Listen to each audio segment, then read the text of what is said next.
prélude à la célébration de la Journée internationale de l'autisme, célébrée le 2 avril de chaque année, l'ONG Alternative Éducative Sans Frontières et son partenaire STERES ont réuni les parents, les professionnels et autres acteurs de la thématique pour un moment d'échange et de compréhension de l'autisme dans le but de s'approprier les nouvelles approches. C'était le samedi 22 mars 2025 à la Bourse du Travail. Je tiens à rappeler que le 2 avril est consacré à la journée de l'autisme et cet événement a été pensé pour organiser une sorte de sensibilisation où les parents, les acteurs du domaine et les professionnels se réuniront pour réfléchir plutôt aux nouvelles techniques d'accompagnement pour une autonomie et une prise en charge plus efficace des enfants à besoins spécifiques. Nous avons initié cette activité parce que nous voulons vraiment expliquer et informer la population, surtout les parents d'enfants porteurs de cet handicap, à savoir réellement quels sont les besoins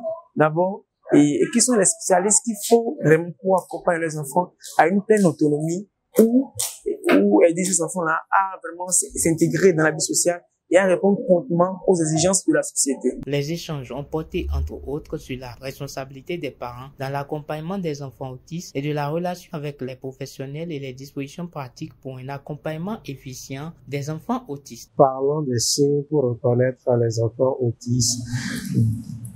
Souligner peut-être de façon générale 4 points. C'est les difficultés de communication et d'interaction sociale pour commencer. Les particularités sensorielles que ces enfants peuvent développer, les comportements assez atypiques et parfois même, et ça c'est important de le souligner, des compétences hors normes dans certains domaines. Bon, pendant le panel, nous avons pris le temps de développer ces aspects. Je voudrais revenir au rôle des parents. Les parents jouent un rôle important dans l'accompagnement des enfants autistes. Mais en tout cas particulièrement, j'ai tenu à souligner le fait que ces parents doivent être soutenus par les professionnels.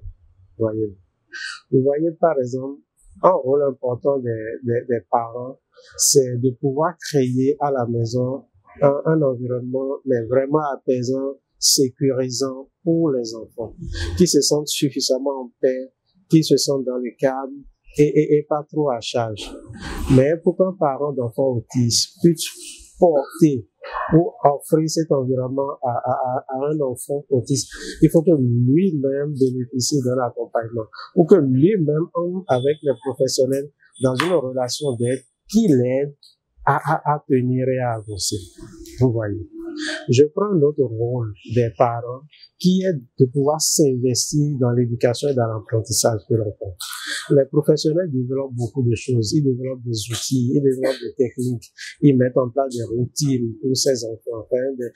Voilà. Et les parents doivent faire pareil à la maison pour que l'école et la maison partagent les mêmes méthodes pour l'enfant. Et c'est ça qui va sécuriser l'enfant. Pour qu'un parent arrive à développer chez lui, à mettre en place des routines, des outils qu'il faut pour accompagner dans le contexte familial l'enfant, il faudrait qu'il soit lui aussi formé, qu'il soit accompagné, qu'il soit outillé. Et donc, il doit avoir beaucoup cette relation-là entre professionnels et parents.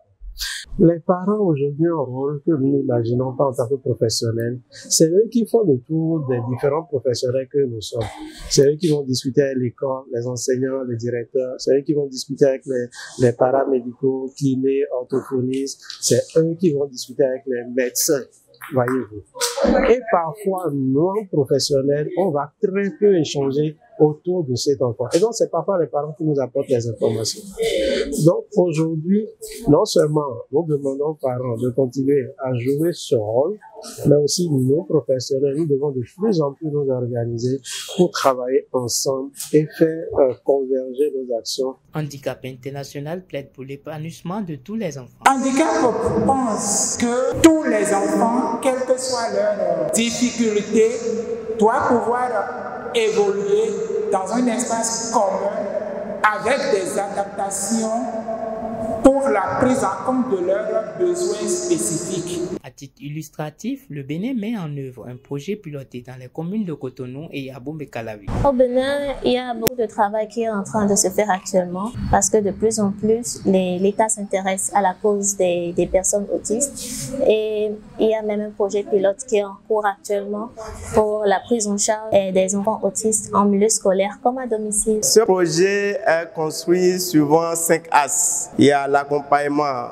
sanitaire, il y a également un appui scolaire qui se fait. Également, ce projet du moins a prévu des rencontres entre parents, des rencontres entre professionnels pour permettre réellement aux parents de s'essayer d'échanger entre eux. Pour mieux comprendre l'évolution de la thématique et les dispositions qu'il faut pour une prise en charge effective, une présentation a été faite par le responsable de STERES.